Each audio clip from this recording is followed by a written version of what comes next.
Imagine this. You're working 60+ hours a week, carrying an entire university's content creation on your back. You're exhausted, underpaid, but still pushing through. Then one day your boss smiles to your face while stabbing you in the back. She thinks she's crushed your career. But what if I told you the trap she set for me became the very noose that ended hers? If you've ever dreamed of serving justice to a toxic boss who underestimated you, hit that like button, subscribe, and buckle up. Because today's story is one of the most delicious revenge plots you'll ever hear. The setup. A dream job turned nightmare back in the early 2010s. When YouTube was still this wild frontier, I landed what I thought was my dream job. A university wanted to start branding itself through video, and they hired me as their content creator. The pay wasn't glamorous, just around $2,200 a month. But back then, video creators were rare. I figured I'd gain experience, build my portfolio, and maybe even shape the school's future image.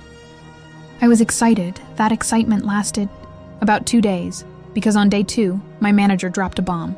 My KPI, 85 videos, each 3 to 10 minutes long, all within 1 year. Alone, no team. No budget for music, no functioning equipment. Their cameras were outdated. Their computers couldn't even render 720p. And yet, she smiled. Don't worry. Focus on quality, not quantity. If your videos are good, I won't hold you to the numbers. At that moment, I believed her. Naive, maybe, but I wanted to trust my boss. The shift, from encouragement to hatred for the first month, things were smooth. She seemed supportive, but then she discovered one thing about me that changed everything. I smoked. From the day she found out, it was like a switch flipped. Overnight, she became cold, hostile. Suddenly, I wasn't the promising new hire. I was a smoker. She nitpicked relentlessly.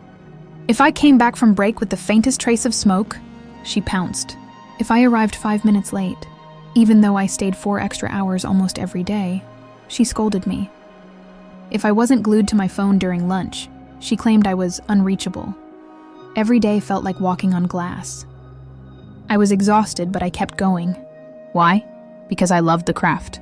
I wanted to prove myself. The betrayal 5 months in, I was summoned to the director's office. There she was, my manager, wearing that smug, half-displeased, half-delighted grin. My stomach sank. The director looked me in the eye and said, "We're disappointed. It's halfway through the year, and you've only completed 30 of your 85 videos." My heart raced. I explained everything. How I worked 6 days a week, over 60 hours. How I was doing the work of an entire production house with no help. I reminded them that my videos had already drawn record-breaking views for the university's channel, but none of it mattered. The director leaned back, cold and dismissive. "The KPI is 85, you've failed. We're cutting ties now." I couldn't believe it. And then my manager twisted the knife. She smirked and said, "Don't worry, we'll hire a professional production house to clean up your mess." That's when it hit me, that light bulb moment. So, the Plan C. Part of my job had been maintaining a database of production houses for potential collaborations.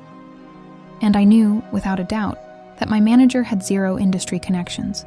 She would rely on my database, so before leaving, I quietly sabotaged it. I scrambled every phone number, every email address, except one. And that one belonged to a production house where my friend worked as a junior director. I called him immediately, told him my plan, and he was in. Together, we crafted a strategy. He'd pitch his company as the perfect solution to the university's needs. I even coached him on exactly what to say to win the director and my ex-boss over.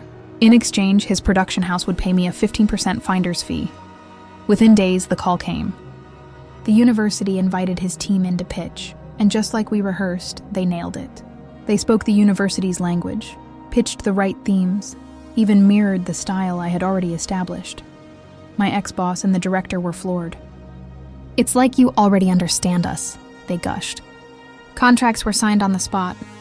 5. Sweet, sweet payback. Now here's the kicker. Production houses aren't cheap.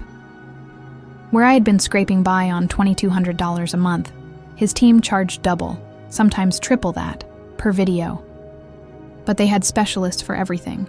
Directors, gaffers, editors, sound engineers. They cranked out polished videos every 2 to 3 days. In just 4 months, they delivered 50 videos. And me? I sat back, relaxed, and collected my finder's fee. By the end, I had earned the equivalent of 15 months of my old salary without lifting a single camera. I used it to fund a long vacation in Bali and enroll in film school overseas.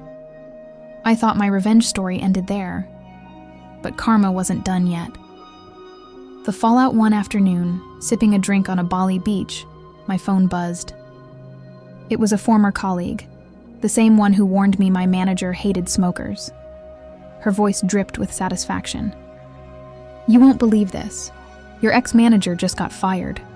Turns out, the project I was hired for only had a budget of about 1.5 years of my salary, but in her desperate attempt to look competent, my ex-boss had blown the budget by 10 times. She had been so eager to prove she could finish the project without me, that she greenlit every invoice without proper approval. When the chancellor found out, he was furious. The director got chewed out. The manager was shown the door. Meanwhile, my friend was promoted to full director at his production house, thanks to the massive deal I funneled their way. And me? I was sunbathing in paradise, cash in hand, my career on the rise. The woman who tried to destroy my career ended up destroying hers instead. She underestimated me, dismissed me as a disposable smoker, and thought she could erase my work. But every domino she set in motion toppled right back onto her. There's a special kind of satisfaction in watching someone dig their own grave with the very shovel they used to bury you. If there's one thing I learned, it's this: never underestimate the person you're trying to crush. Because sometimes, the quietest revenge is the loudest justice. So, what do you think? Was this the ultimate workplace karma? If this story gave you chills, smash that like button, subscribe for more, and tell me in the comments, what's the most satisfying revenge you've ever seen? Until next time, stay sharp.